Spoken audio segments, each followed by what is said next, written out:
Bueno, la Biblia es muy relativa a la vida cotidiana actual. No hay nada que me duela más que la gente diga que, ya sabes, vivimos en una nueva era.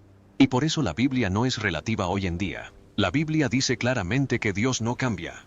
Él es el mismo ayer, hoy y siempre. Ahora, nuestra cultura cambia. Y por eso siempre decimos, podemos cambiar nuestro discurso, pero no podemos cambiar nuestro mensaje ni nuestra moral.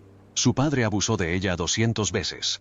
Su madre lo sabía y no hizo nada. Luego, su primer marido le robó a su jefe y fue a la cárcel. Pero eso no es lo peor. Ahora, a sus 80 años, Joyce Meyer finalmente revela la oscura verdad que ha ocultado durante décadas. La famosa predicadora que ganó millones admite que siempre estuvo equivocada, y la horrible tragedia que ocurrió en su propio ministerio te revuelve el estómago.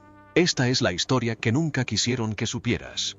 La historia de Joyce Meyer comienza en un mundo caótico. Nacida como Pauline Joyce Hutchison el 4 de junio de 1943 en San Luis, Missouri, comenzó una vida ya marcada por las dificultades. Su padre se había alistado en el ejército durante la Segunda Guerra Mundial, dejando a su madre sola. Fue una época solitaria y difícil. Al regresar, las cosas solo empeoraron. Ya no era solo un soldado que volvía a casa. Era un hombre que había cambiado. Alguien cuya presencia llenaba su hogar de miedo en lugar de consuelo. Su control sobre la familia se fortaleció. Su comportamiento alimentado por el alcoholismo y la manipulación. Incluso en medio de esta turbulencia, Joyce jaló la fe a temprana edad. Se convirtió al cristianismo a los 9 años, pero era más una idea que una creencia profunda. La realidad de su vida eclipsó cualquier consuelo que su fe pudiera haberle brindado. Necesitaba algo más que solo religión. Necesitaba una salida. Lo que soportaba en casa era mucho peor de lo que la mayoría de la gente podía imaginar. Su padre no solo controlaba la casa, le arrebató todo, incluso su inocencia. Durante más de una década, desde que era niña hasta que se fue de casa a los 18 años, abusó de ella semana tras semana, año tras año, más de 200 veces. Sufrió en silencio. Y no fue solo abuso físico, la manipuló, tergiversó la verdad. Le dijo que era amor y le hizo creer que no podía contárselo a nadie. El miedo dominaba su vida. Miedo a ser descubierta. Miedo a lo que él pudiera hacer si ella se resistía. Miedo a que nadie le creyera. En la escuela, usaba mascarilla. Nadie sabía lo que pasaba tras las puertas cerradas. Parecía una estudiante más, pero en su interior guardaba un secreto tan profundo que la aislaba de todos los que la rodeaban. Su padre lo dictaba todo en casa. ¿Qué comían? ¿Qué veían en la tele? ¿A qué hora se acostaban? No había escapatoria, ni consuelo, ni nadie a quien recurrir. La persona que debería haberla protegido, su madre, no hizo nada. Ella lo sabía. Vio las señales, pero tenía demasiado miedo para actuar. Guardó silencio, permitiendo que el abuso continuara. Para Joyce, esta traición fue tan profunda como el abuso mismo. No solo sufría a manos de su padre, su madre la abandonó. Aprendió desde muy joven que no podía depender de nadie. Si quería sobrevivir, tenía que hacerlo sola. Para cuando cumplió 18 años, no soñaba con la universidad ni con una carrera. Su única ambición era escapar. En cuanto tuvo la oportunidad, se casó con un vendedor de coches a tiempo parcial, con la esperanza de escapar del dolor de su pasado. Pero el hombre que eligió no era su salvador. Era un mentiroso, un mujeriego y un ladrón. Joyce había pasado años sufriendo el maltrato de su padre y el abandono en casa. Quería estabilidad, pero en cambio, se vio envuelta en otra pesadilla. Las traiciones de su marido comenzaron pronto.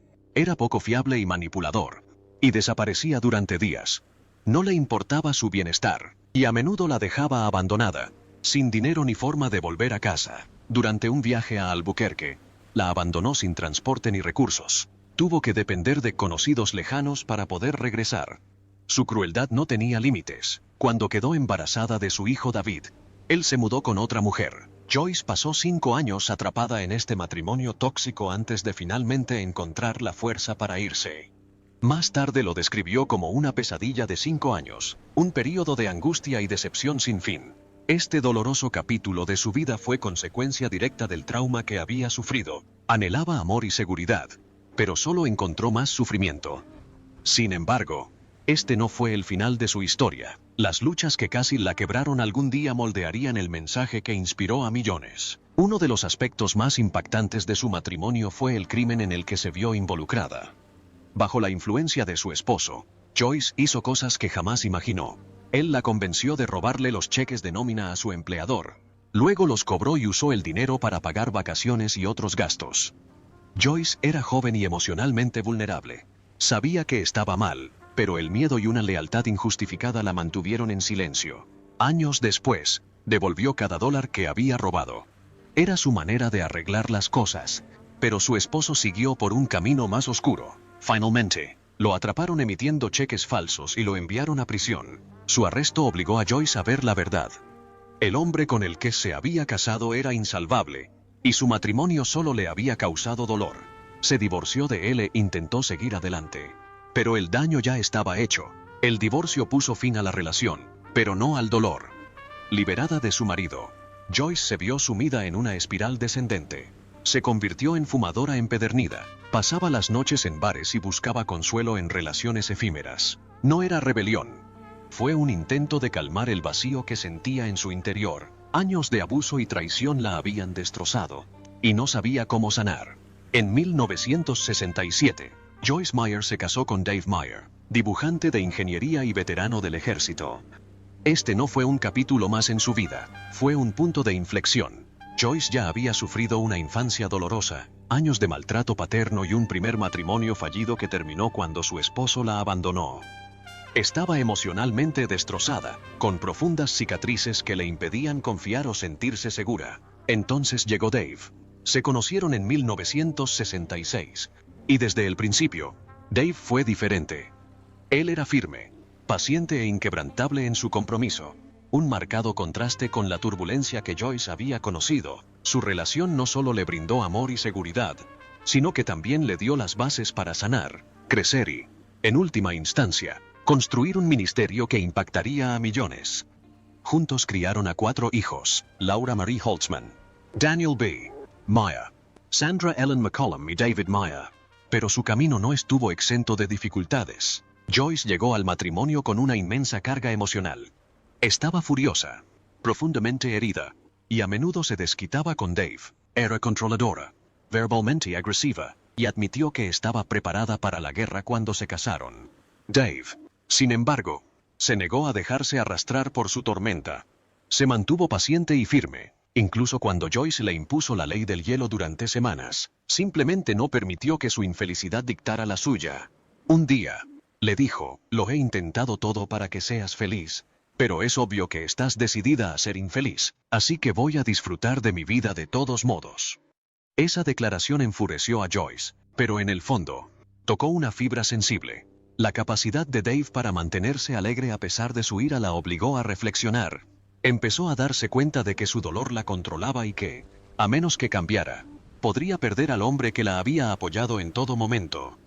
En cierto momento, Dave admitió que no estaba seguro de cuánto tiempo más podría soportar su comportamiento. Eso la asustó. Se convirtió en una llamada de atención que la impulsó a buscar sanación, a dejar atrás el pasado y a empezar a permitir que Dios la transformara. Con el tiempo, empezó a ver las diferencias de Dave no como algo frustrante, sino como algo necesario. Su enfoque sereno y lógico equilibraba su intensidad emocional. Su constancia le daba la seguridad que nunca había conocido. En febrero de 1976, Joyce Meyer conducía de regreso a casa después de una cita de belleza cuando ocurrió algo que le cambió la vida. Llevaba mucho tiempo sintiéndose frustrada y vacía. Sabía que la Biblia hablaba de victoria, pero no se sentía victoriosa. Ese día, ya no pudo contenerse más.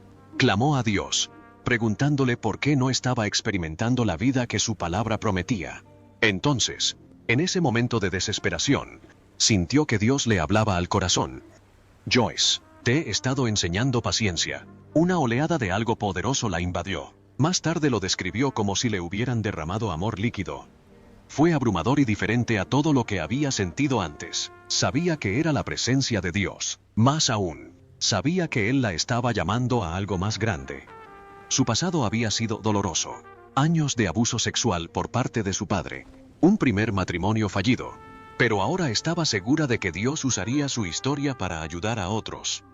Más tarde ese mismo año, empezó a dirigir pequeños estudios bíblicos para un grupo de compañeros de trabajo. No eran reuniones formales. Se celebraban en cualquier lugar donde hubiera espacio, a veces incluso en restaurantes. La gente conectó con ella porque hablaba abiertamente sobre sus luchas reales. Su audiencia siguió creciendo, y para 1980, se unió al Centro Cristiano Life en Fenton, Missouri. En ese entonces, la iglesia tenía solo unos 30 miembros, pero las cosas estaban a punto de cambiar. Joyce inició un estudio bíblico para mujeres en su casa y creció rápidamente. En tan solo unas semanas, acudieron más de 100 personas. Pronto, esa cifra aumentó a 500. Rick Shelton, el pastor de la iglesia, vio su potencial. La nombró pastora asociada en 1980, lo que le dio la oportunidad de desarrollar sus habilidades docentes. También comenzó a grabar sus mensajes para una emisora de radio local. Fue un pequeño paso, pero fue el comienzo de algo mucho más grande. En 1985, lanzó su propio programa de radio, Vida en la Palabra. Al principio, la operación era pequeña. Las grabaciones se hicieron en el sótano de su casa, dentro del armario del dormitorio de su hijo. El programa empezó con un espacio semanal de 15 minutos en WCBW de San Luis. No era mucho, pero suficiente. La gente escuchaba. En 5 años, Vida en la Palabra se había expandido a 6 estaciones en el Medio Oeste. La enseñanza honesta y directa de Joyce tuvo un gran impacto. No solo hablaba de fe, mostraba a la gente cómo aplicarla a la vida real. En 1993, su esposo, Dave, le sugirió expandirse a la televisión. Fue un gran paso, pero Joyce estaba lista. El programa se emitió primero en WGN-TV en Chicago y luego en BET. Cada vez más gente lo sintonizaba y su audiencia seguía creciendo. En 1998, cambió el nombre del programa a Disfrutando la Vida Cotidiana, un título que reflejaba mejor su misión. No solo enseñaba la Biblia, ayudaba a la gente a encontrar la fe en su vida diaria. Él veía la televisión como una forma de llegar a la gente mucho más allá de las paredes de una sala de conferencias. Joyce ya estaba causando impacto con sus eventos en vivo y transmisiones de radio. Pero la televisión era diferente. Tenía el poder de llevar su mensaje a millones de hogares. Decidió lanzarse. Su primer programa, Vida en la Palabra, se emitió en WGN-TV y Black Entertainment Television. WGN-TV era una superestación con alcance nacional. Beth la conectó con un público diverso. Esta sabia decisión ayudó a que su ministerio creciera rápidamente. La gente vio algo diferente en ella. A diferencia de muchos telepredicadores, ella no solo predicaba, hablaba abiertamente de sus luchas. Habló del abuso que sufrió de niña y de cómo la fe la había ayudado a sanar. Esa honestidad hizo que la gente la escuchara. La veían como alguien que comprendía el verdadero dolor y ofrecía verdadera esperanza. En tan solo 5 años, la vida en la palabra se convirtió en disfrutar de la vida cotidiana. Para 1998, se emitía en cientos de estaciones de radio y televisión de todo el mundo. Ese mismo año, se convirtió en uno de los primeros programas religiosos en emitirse en KTVU, una cadena de televisión cristiana. Su mensaje se difundía más rápido que nunca y cada día más personas lo sintonizaban. Con el tiempo, su programa de televisión se convirtió en un fenómeno mundial. Hoy, Disfrutando la Vida Cotidiana se emite en más de 100 países y se traduce a 113 idiomas. Alcanza a aproximadamente 4.500 millones de personas. Pero Joyce Meyer no se limitó a la televisión. Utilizó todas las plataformas posibles para difundir su mensaje. Las redes sociales, la transmisión en línea y la radio la ayudaron a conectar con aún más gente.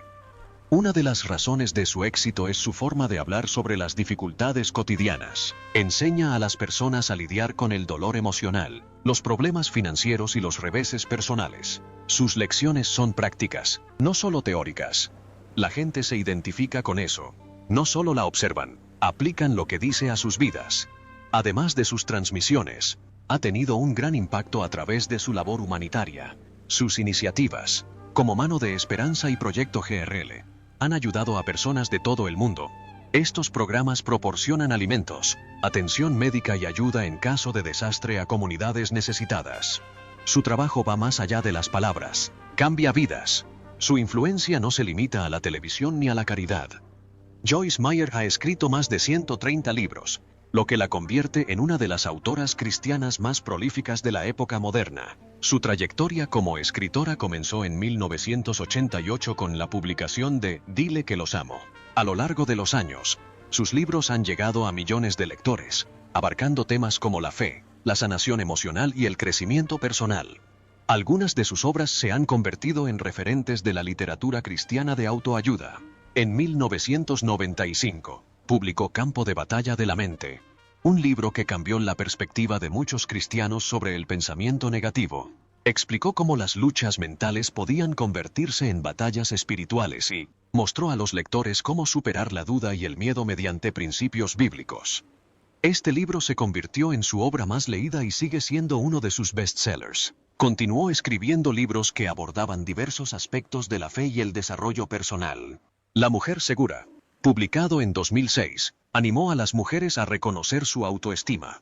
Vivir más allá de tus sentimientos, publicado en 2011, enseñó a los lectores a gestionar las emociones en lugar de dejar que tomen el control.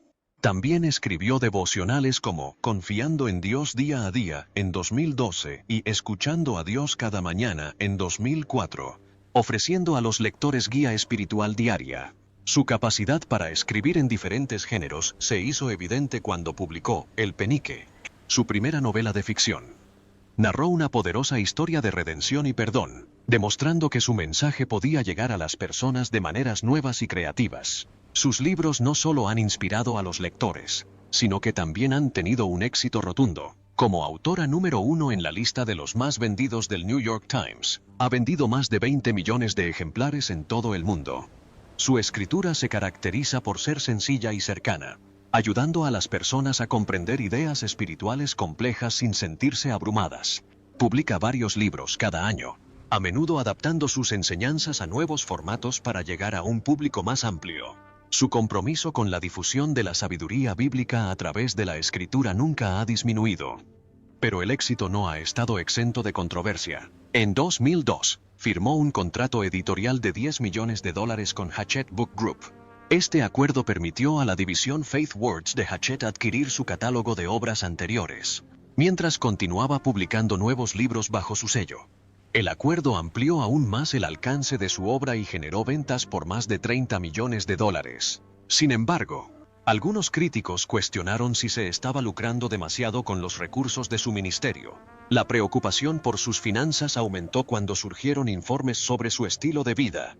Poseía un jet corporativo de $10 millones, varias casas millonarias y muebles caros para la sede de su ministerio.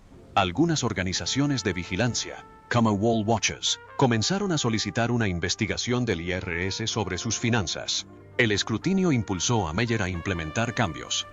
En 2004, redujo su salario, que era de $900,000 anuales, y decidió conservar las regalías de la venta de sus libros en lugar de donarlas a su ministerio. La iniciativa Mano de Esperanza del ministerio Joyce Meyer ha transformado millones de vidas. En lugares donde el hambre es una lucha diaria, Mano de Esperanza proporciona comidas a quienes más las necesitan. En Etiopía, donde las sequías han dejado a familias sin alimentos, la iniciativa ha colaborado con organizaciones como Feed My Starving Children para distribuir más de 500,000 comidas. Estos esfuerzos se volvieron aún más cruciales durante la sequía de 2011 en el Cuerno de África, cuando la escasez de alimentos alcanzó niveles críticos. Cada comida es más que solo comida. Es un recordatorio de que alguien se preocupa. La atención médica es otra forma en que Mano de Esperanza marca la diferencia. Desde sus inicios, la iniciativa ha tratado a más de 3,9 millones de pacientes en 40 países. En Etiopía, la clínica pediátrica especializada HOH ofrece atención a largo plazo a niños con desnutrición, a veces durante semanas o incluso meses. Muchos de estos niños llegan al borde de la inanición y salen sanos y fuertes. El programa también incluye clínicas médicas de corta duración que ofrecen mamografías, exámenes de la vista y atención dental en lugares donde escasean los médicos. Cuando ocurre un desastre, Mano de Esperanza está ahí. En 2010, las inundaciones monzónicas en Pakistán dejaron a miles de personas sin hogar. La iniciativa intervino para proporcionar alimentos, utensilios de cocina y camas a 200 familias. 3 años después, cuando un terremoto devastador azotó a Warán, Mano de Esperanza envió ayuda de emergencia, incluyendo tiendas de campaña y suministros de supervivencia. Ya sea un huracán, un incendio forestal o un terremoto, este equipo actúa con rapidez para ayudar a las personas a recuperarse. En Estados Unidos, el Ministerio Joyce Meyer llega a comunidades en dificultades a través del Centro de Sueños de San Luis, fundado por Joyce y su esposo Dave en el año 2000. Ubicada en el corazón de San Luis, Missouri, esta iglesia es más que un lugar de culto. Es un centro para personas que luchan contra la indigencia, las adicciones y la pobreza. Mensualmente, el Dream Center proporciona 70,000 comidas a través de su despensa de alimentos y comedor social. Para los niños que dependen de la comida escolar, un programa extraescolar sirve cenas a 500 niños cada semana. Aquí no solo encuentran comida, encuentran estabilidad en un mundo que a menudo parece impredecible. Joyce Meyer ha sido una de las figuras más reconocidas del movimiento del Evangelio de la Prosperidad. Esta creencia enseña que la fe puede traer bendiciones financieras y que la riqueza es una señal del favor de Dios. Muchos han criticado esta idea, argumentando que distorsiona las enseñanzas de la Biblia. La Biblia suele hablar de la humildad y el sufrimiento como elementos clave de la fe, pero la predicación sobre la prosperidad se centra más en el éxito material.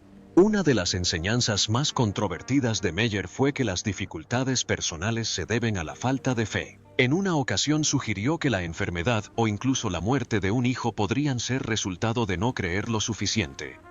Muchos lo interpretaron como un mensaje duro que culpaba a la gente de su sufrimiento. Con el tiempo, esta idea alejó a muchos y propició debates más profundos sobre la fe y el papel de Dios en las luchas humanas. En 2019, Meyer hizo una declaración sorprendente. Admitió que sus perspectivas sobre la prosperidad y la fe habían estado desequilibradas. Publicó un video en Instagram donde reflexionó sobre sus enseñanzas pasadas. Dijo, si te enfermaste, no tuviste suficiente fe. Si tu hijo murió, no tuviste suficiente fe. Bueno, eso no está bien. Esto marcó un gran cambio con respecto a lo que ella había predicado durante décadas. Algunos consideraron esto un cambio importante, mientras que otros consideraron que no era suficiente para deshacer años de enseñanzas engañosas. Además de predicar la prosperidad, Meyer también ha sido criticada por promover creencias controvertidas que muchos teólogos rechazan. Una de sus afirmaciones más debatidas fue que Jesús dejó temporalmente de ser el Hijo de Dios durante su crucifixión.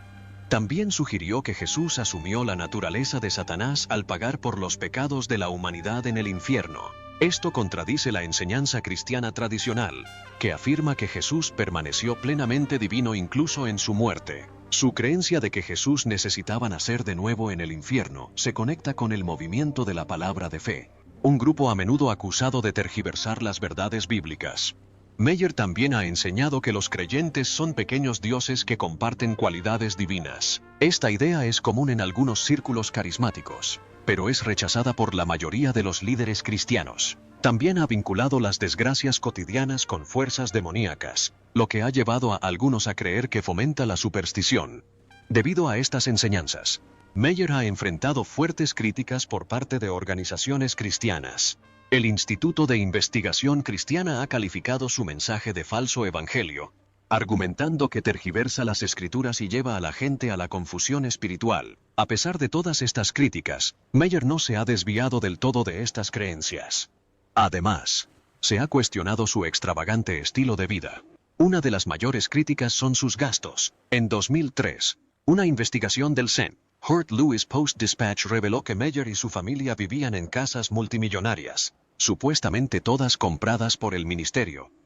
Tan solo su residencia personal valía $2 millones. 4 casas adicionales, compradas para sus hijos, estaban valoradas en otros $2 millones. Estas propiedades estaban ubicadas en una urbanización privada del condado de San Luis.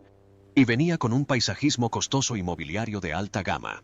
Pero no se trataba solo de bienes raíces. El ministerio de Meyer también gastó enormes cantidades en artículos de lujo para su sede. Un edificio de 158,000 pies cuadrados. Los registros financieros mostraron que $5,7 millones se destinaron a muebles y obras de arte. Entre las compras más impactantes se encontraba una mesa redonda de malaquita de $30,000, una cómoda antigua de $23,000 con encimera de mármol, y una estantería de oficina a medida de $14,000. El gasto no terminó ahí. El ministerio también adquirió un par de jarrones Dresden por $19,000 y 6 jarrones de cristal francés por $18,500. Quizás la compra más controvertida fue un jet privado Gulfstream IV de $10 millones. Meyer lo utilizó para su labor ministerial y para dar conferencias. Pero los críticos argumentaron que un jet privado excedía con creces las necesidades de un líder religioso. Si bien muchos telepredicadores tienen gastos similares, los gastos de Meyer se convirtieron en un tema central en los debates sobre la responsabilidad financiera en las organizaciones religiosas. Al ser cuestionada, defendió su estilo de vida.